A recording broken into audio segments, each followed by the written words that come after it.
साकासार हाजो अट'नमास काउन्सिलनि थाखाय फैगौ 19 जानुवारियाव जानो गोनां बिसायख'थियाव थिसननो गोनां खायसे अफिसार्स बिबानगिरि दोलोखौ दिनैनिफ्राय गावबागाव भट सेन्टाराव थांगोन। सरकारि सुलुंनिफ्राय जोंनि हाफ्लंनि खौरांगिरिया मिथिहोनाय बायदिब्ला रैखाथि राहानि गेजेरजों गिबि दोलो जिल्लानि जोबोद दुर्गम जिनाम सेरफाङाव थांगोन।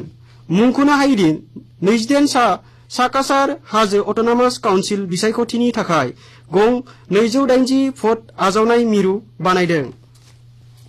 गिबि मन्त्रि सर्बानन्द सन'वाला बुंदों दि असमिया हारिनि बिथा बानायनानै गालांनाय श्रीमन्त शंकरदेवनि लामाजों हादोरसायाव गंसे गोहोगोनां हादोरसा हिसाबै खालामनो थाखाय गोदान लाइमोन फारिया नाजानांगोन। मैया नगावनि बेबेजियाव पालनाम थानाव मोनसे शरण भागवती समाजनि जिल्ला हानजानि 93थि बोसोरारि पालनाम आरो धोरोमारि सावरायनाय मेलाव बाहागो लानानै होनाय बिबुंथियाव गिबि मन्त्रि सन'वाला बेनि सायाव फोरमायो। गिबि मन्त्रि सन'वाला बुंदों दि सुबुंथिनि बारहावाया गोख्रों जायोब्ला समाजाव गोजोन गैयै खालामनो हाया।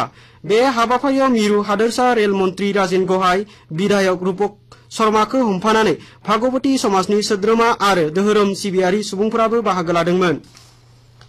नगावनि बेंगली फुजाबारियाव जानाय नगाव बेंगली सन्मिलननि 125थि बोसोरारि खुंफुंथायनि जोबथारनाय हाबाफारियाव बाहागो लानानै गिबि मन्त्रि सर्बानन्द सन'वाला बुंदों दि बीर लासित स्वामी विवेकानन्द, रवीन्द्रनाथ ठाकुर, असम हितैषी आशुतोष मुखोपाध्यायनि आदर्श लाखिनानै मोनसे गोहोगोनां आसाम दानायनि थाखाय गासिबो थियै गावखौ बावसोमनांगौ।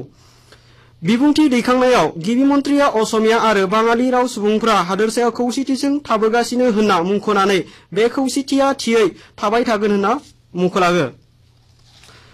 सुबुंखान्थि साननि सिङाव गासै हादोरजों लोगोसे आसामावबो गोबां थागथियारि सोलिगासिनो।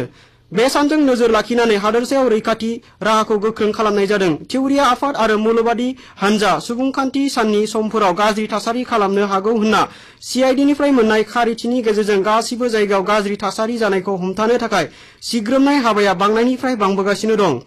रेल स्टेशन, बास लाखिग्रा जायगा, हाथाइ बाजार, अख्रांदिङा लाखिग्रा, थाव डिपु, थाव रोगानाय पाइपलाइन, रेल लामाफोरखौ हमनानै गुबुन गुबुन सरकारि नङै फसंथानफोराव आलादायै सांग्रांथि राहा आजावनायजों लोगोसे सान हर पहरा होनाया सोलिगासिनो।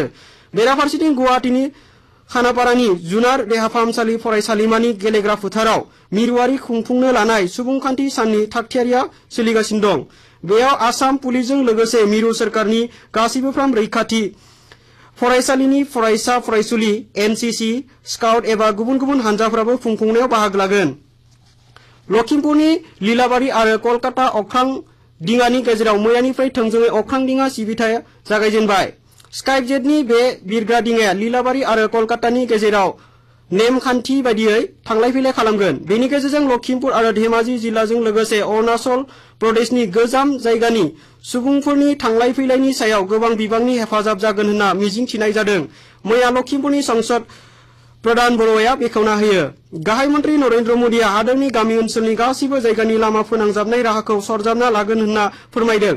गामि ओनसोलनि 90% गामिखौ बावैसो फोनांजाबनाय राहाया सरजाबना लादों होनना मुंख'नानै गाहाय मन्त्रिया बुंदों दि समाजनि खायसे सुबुंनि जौगानायनि सायावबो सोरखारा जुनिया गोनांथि होदों।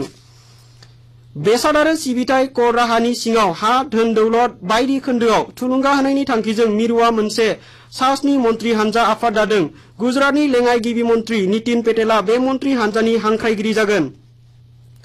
मरिगाव जिल्लानि जागिरदनि सेराव जनबिलनि रुगुङाव गाबोननिफ्राय हाजो हायेननि हाथाइ बाजार जनबिल मेला जागायगोन।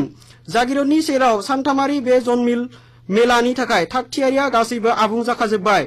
गबा राजा दिपसिं देवराजाया जनबिलनि रुगुङाव ओंखाम जानायनि उनाव जनबिल मेलाया जागायगोन। मेलानि गुबै हाबाफारियाव समफोर हारिसानि मामा मामि एबा बिमाय बिमायजोफोरा बिसोरनि आलु, थास', हाइजें, हालदै, बानलु गोरान बायदि आबादारि बेसाद हायेननि सुबुंफोरनिफ्राय सिरा फिथा सौनायजों सोलायसोल' खालामलायगोन। बेनि दोरोङारि नेमखान्थिनि गेजेरजों लांनाय गाइखेर आरो फिथाजों मामा मामि एबा बिमाय बिमायजोफ्रा हाजोआव मागो दमासि खुंहैगोन। गुवाहाटीआव मैया रुंसारि जानाय असम गण परिषदनि बैसोगोरा दैदेनगिरि एबा बारग' मन्त्रि बिराज शर्माया दिनै गुवाहाटीनि नवग्रह गोथैसालियाव गोथै सह'खौ जोबथा बिदाय होनाय जायो। दिनै साननि समाव रुंसारि दैदेनगिरिनि गोथै सहखौ आबुङै हादोरसानि नेम बादियै खालामनायनि थाखाय सर्बानन्द सनवालआ बावैसो चिफ सेक्रेटारिखौ बिथोन होदों। फारसेथिं बारग' मन्त्रि थैनायाव गिबि मन्त्रि सनवालखौ हमफानानै गुबुन गुबुन मानगोनां सुबुंफोरा जोबोद दुखु फोरमायदों। मोनसे दुखु फोरमायनायाव गिबि मन्त्रि सनवालआ बुंदों दि हारिनि सानदांथि बे दैदेनगिरिया 6 बोसोरारि आसाम सोमावसारनायनि समाव जिबादियै बिहोमा लादोंमोन बे खोथाखौ आसामनि सुबुंफ्रा मिथिखायो आरो अरायबो गोसोखांगोन। आसाम गोरोबथानि सासे सागानगिरि बे दैदेनगिरिया जोंनि हारियारि जिउ खुंनायावबो थोजासे बिहोमा होलांदों। असम गण परिषद हानजाया बारग' मन्त्रि एबा दोलोनि बैसोगोरा दैदेनगिरिनि रुंसारि जानायाव सानथामारि दुखु फोरमायदों। असम गण परिषदनि सासे दाजेनगिरि रुंसारि शर्माआ थैनाय समाव बिथांनि बैसोआ 70 बोसोर जाबायमोन। 1995 आरो 96 मायथाइयाव सानजा गुवाहाटीनि समष्टिनिफ्राय असम गण परिषद दोलोजों विधान सभाखौ दैदेनदोंमोन। मागो दमासिजों लोगोसे सरजाबफाना कामरुप जिल्लानि हाजोआव दिनै मणिकुट फोरबो आरो खौसेथि हानजा सुरनाय खुंफुंनाय जायो। बेजों लोब्बा लाखिनानै फुंनि 10 रिंगायाव फिरफिला बिरहोनायनि उनाव पुवामुक्का दरगाहरनिफ्राय माधव मन्दिरसिम मोनसे मेहेरगोनां खौसेथि हानजा सुरनाय जायो।